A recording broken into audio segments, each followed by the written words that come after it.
علیکم دوستو، ادب نامہ میں خوش آمدید۔ اپنی آج کی اس ویڈیو میں ہم ایک ادبی اصطلاح تحریف پر بات کرتے ہیں۔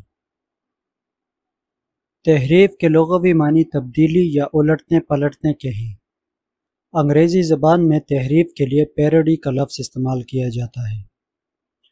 اگر ہم تحریف کی تعریف کریں تو تحریف نگاری یا پیروڈی ایک ادبی طرز تخلیق ہے جس میں کسی نظم یا نثر کی نقل کر کے مزاح کا رنگ پیدا کیا جاتا ہے۔ ڈاکٹر وزیر آغا تحریف کی تعریف کچھ اس طرح کرتے ہیں۔ پیروڈی یا تحریف کسی تصنیف یا کلام کی ایک ایسی لفظی نقالی کا نام ہے جس سے اس تصنیف یا کلام کی تضحیک ہو سکے۔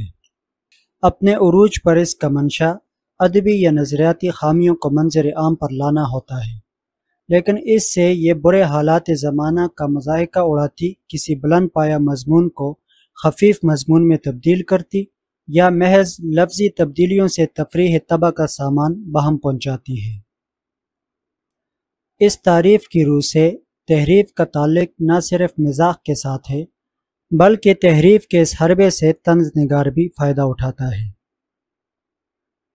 تحریف نگاری کی چند مثالیں دیکھتے ہیں۔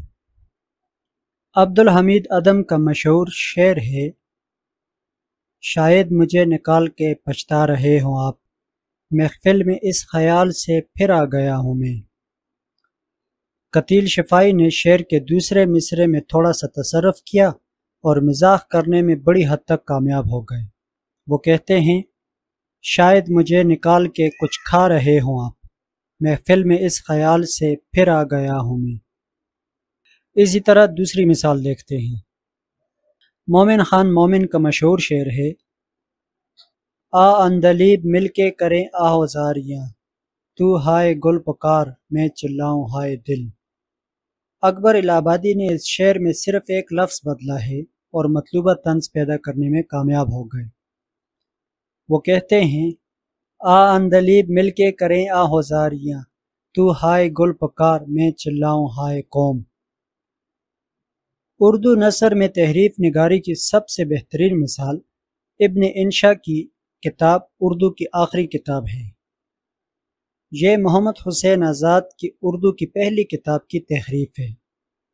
اس تحریف کے ابتدائی جملے کچھ اس طرح ہیں، ماں بچے کو گود میں لیے بیٹھی ہے، باپ انگوٹھا چوس رہا ہے اور دیکھ دیکھ کر خوش ہوتا ہے، بچہ حسب معمول آنکھیں کھولے پڑا ہے، ماں محبت بری نگاہوں سے اس کے منہ کو تک رہی ہے۔